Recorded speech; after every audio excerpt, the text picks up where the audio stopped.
cannot manifest your dream life while playing victim to your current one. And I was constantly asking the universe, why does this keep happening to me? You came here specifically to co-create with reality, with the universe. Take responsibility for your spiritual evolution. This isn't about blaming yourself. It's about reclaiming your power to learn and grow. I'm about to call out the biggest lie in the spiritual community right now. And this lie is what's keeping you small. It's keeping you stuck. And it's keeping you from accessing the infinite power that's literally your birthright. Here's the brutal truth. You cannot manifest your dream life while playing victim to your current one. And before you click away because you think this doesn't apply to you, I want you to stick with me for the next 15 minutes. That's it. Because I'm about to show you exactly how victim mentality will disguise itself in the spiritual world and why your soul, your higher self, chose this human experience and chose it specifically to break these patterns that you're struggling with now. I'm going to show you 3 non-negotiable shifts that will unlock your higher self's unlimited potential. So guys, this isn't toxic positivity. This isn't spiritual bypassing. This is real talk. And I know some of your favorite spiritual influencers, they're not going to give you this because this doesn't sell courses. But this is Jason Rigby. If this is your first time clicking on, this is HDL Podcast, and I'm your discerning guide to modern spirituality. No guru required. We're just getting honest about what spiritual awakening actually looks like for all of us. So I want us to look more, let me do this. I want to not come from some enlightened mountaintop. I want to tell you how I was 6 years ago, the poster child for spiritual victim mentality. And I didn't even realize it. I was drowning in business debt. I was watching my entrepreneurial dreams crumble. I was feeling completely disconnected, or I didn't even have the time or the energy to figure out what my purpose was. But here's the kicker. I was also deep into my spiritual awakening. I was trying to meditate daily, wasn't successful. I was studying human design. I was working with peptides and going to the gym almost every day, spiritually, mentally, physically, and emotionally. I was following every spiritual teacher on Instagram, going from one to the next. On YouTube, I was watching spiritual YouTube videos. And yet I was constantly asking the universe, why does this keep happening to me? Universe, what's going on? I'm trying. I'm working really hard. Well, my business failed. And I blame the economy for it. My relationships were super shallow. And I would tell myself, people can't handle my spiritual depth. They couldn't manifest abundance for anything. I thought, well, maybe it's just I'm not a part of the material world. Maybe I'm too spiritual. But here's what I didn't understand then. I was using spirituality as this sophisticated form of victim mentality. I was so busy blaming external forces, like my childhood programming, the economy, the market conditions, my past life karma, that I completely abdicated my power as a conscious creator. And the spiritual community, I believe, was enabling this. Every oracle card read told me that my struggles were just tests from the universe. Astrology posts blame my problems on some planet transitioning. And these manifestation gurus, they just said I needed to keep raising my vibrations, just constantly raise your vibration, raise your vibration. But they didn't address the fundamental belief. And that is that life was happening to me instead of through me. And this is the wake-up call that I got. I had actually talked to this multi-million-dollar conscious businessman, and he looked me in the eye and he said this. He said, Jason, what if you stopped asking why this is happening to you and started asking what you're supposed to learn from it? And this question shattered my victim story. Just imagine a piece of glass. Because if my soul chose this is the most important thing you guys can listen to. So if you're driving and you tune me out, I want you to really, really, really listen. If my soul chose this, if my higher self, which I believe is our future, if you want to call it our future self, if my higher self designed this human experience specifically for my evolution, then guess what? Every struggle, every obstacle, everything, it wasn't a punishment.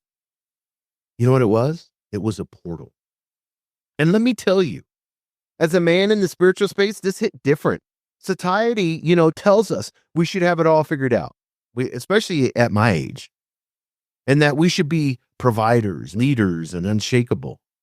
But when my business failed and I didn't have money and I was living in an apartment and I'm questioning everything, it felt like I had failed as being a man. But that was my ego talking. My soul knew exactly what it was doing. I want to expose this spiritual victim trap and break down how victim mentality infiltrates spiritual practices, because it's sneaky and it's everywhere. So we're going to go through the spiritual victim trap. Number one, the universe is testing me story. This is the big one. You don't get the promotion, the relationship ends, your business struggles. Trust me, I've been there. And immediately you're like, the universe is testing me. No, the universe isn't testing you. It's responding to you. It's reflecting back exactly the frequency you're broadcasting. When you believe life is happening to you, you emit this victim frequency. And when you emit victim frequency, you magnetize back experiences that confirm that you're powerless. It's not a test. It's just quantum physics. Spiritual victim trap number two, spiritual bypassing your responsibility. I'm going to surrender to divine timing. Everything happens for a reason. I'm going to let the universe handle it. And sometimes surrender is powerful, isn't it? But sometimes it's just fear wearing spiritual clothes. Sometimes divine timing is just procrastination with a yoga mat. Sometimes letting the universe handle it means you're refusing to take aligned action, because action requires what? Courage. And courage feels scary, and that's fear. And ego doesn't want you to do anything with fear. And your higher self didn't incarnate to sit in a lotus pose waiting for some cool life to happen. You came here specifically to co-create with reality, with the universe. You guys are co-creators. We're together. That's a partnership. It's not a dictatorship. Spiritual trap number three. The past life, childhood trauma made me do it excuse.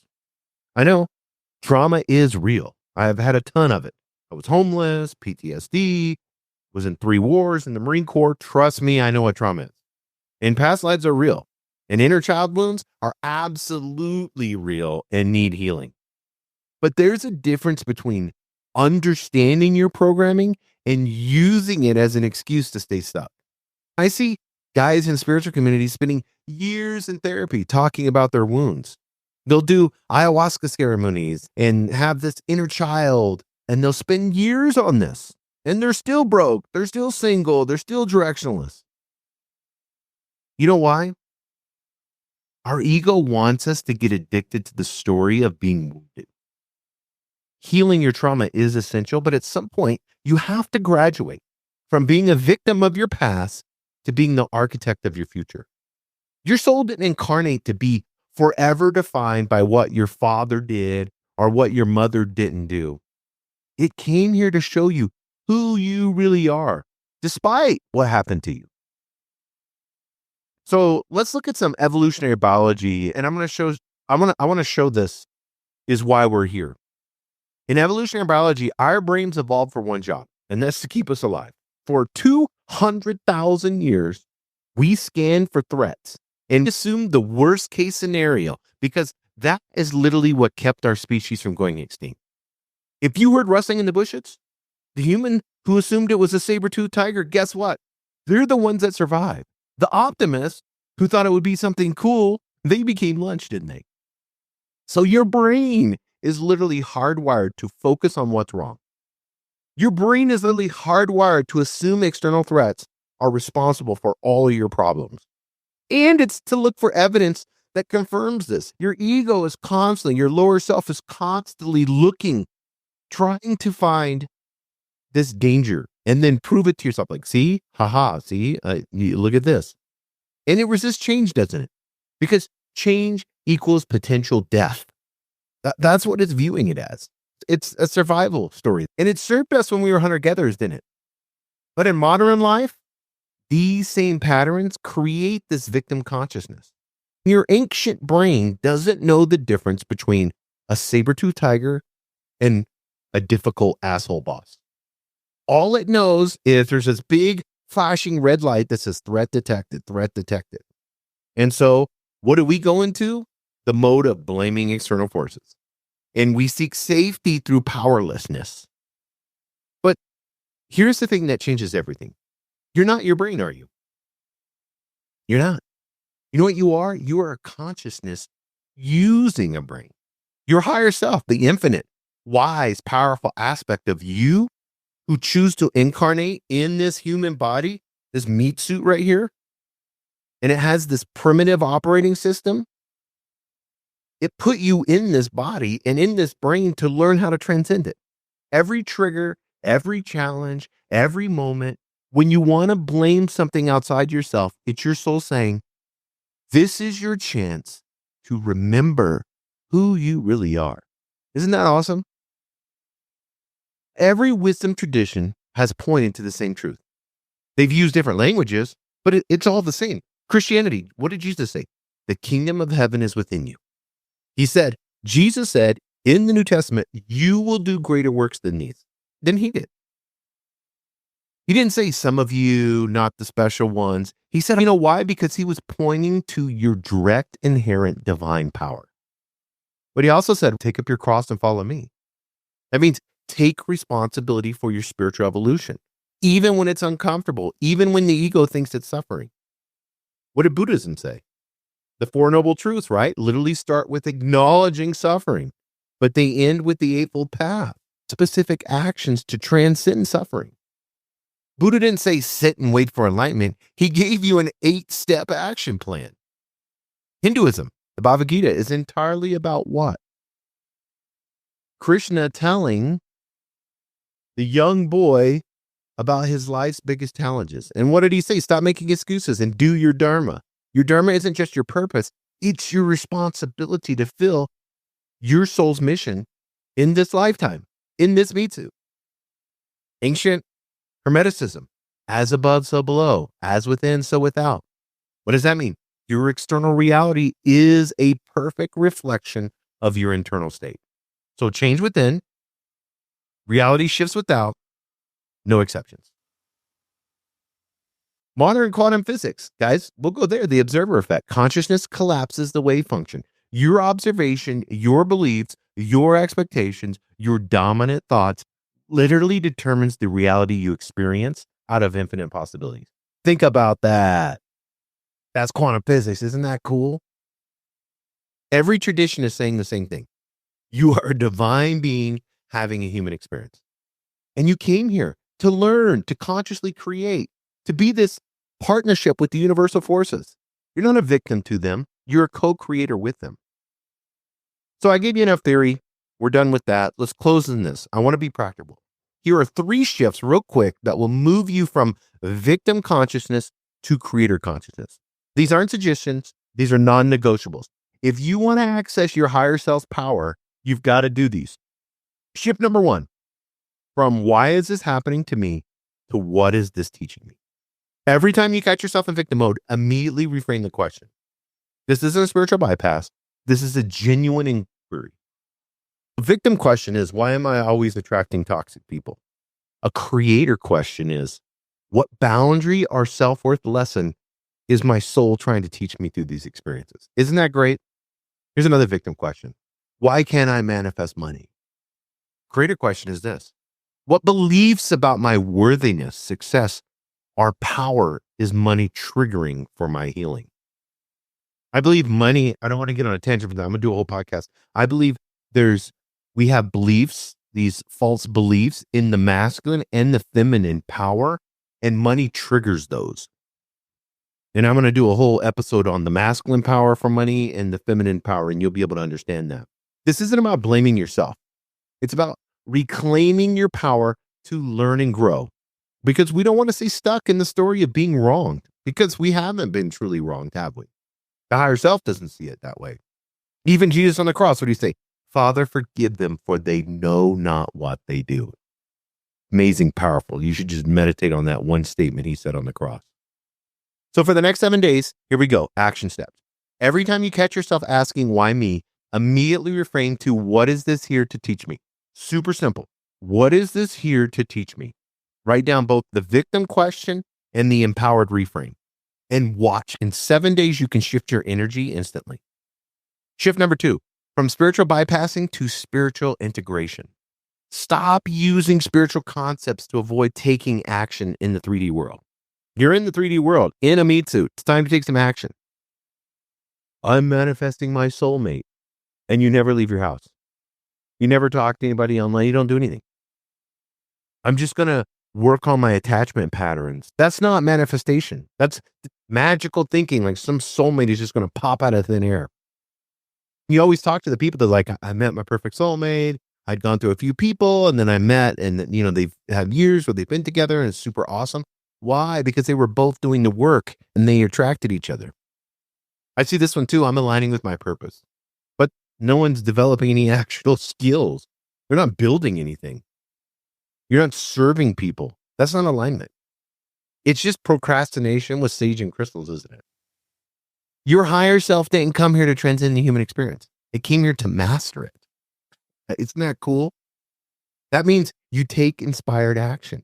You do it in this physical realm and you stay connected to the spiritual truth. That means building, creating, leading, serving, not just meditating or thinking on it or journaling on it. So your action step, identify one area where you've been spiritually bypassing action. Maybe you've been manifesting a new business without actually creating any type of business plan. Maybe you've been calling in your person. I'm going to have my person without addressing your commitment issues. I want you to choose one concrete action you can take this week that bridges. And I want you to always think, I need to bridge the spiritual and the practical together. And that's what we do here on this podcast. Then shift number 3. Then we'll be done, guys. From victim of circumstances to curator of experiences. And this is the big one. Shift number 3. If you can start viewing yourself as this conscious creator, if you can view yourself as a conscious creator of your life experiences, you're not a victim of random circumstances. Every person in your life, you called them in for a reason. Every challenge you're facing, your soul chose it as the curriculum that you needed to take to do as the student. Every opportunity you're avoiding, your higher self is trying to guide you towards growth. This doesn't mean victim blazing. This doesn't mean if you've experienced trauma, abuse, or genuine harm that it wasn't your fault. But how do you respond to those experiences? How do you heal from them? And use them for your growth and service?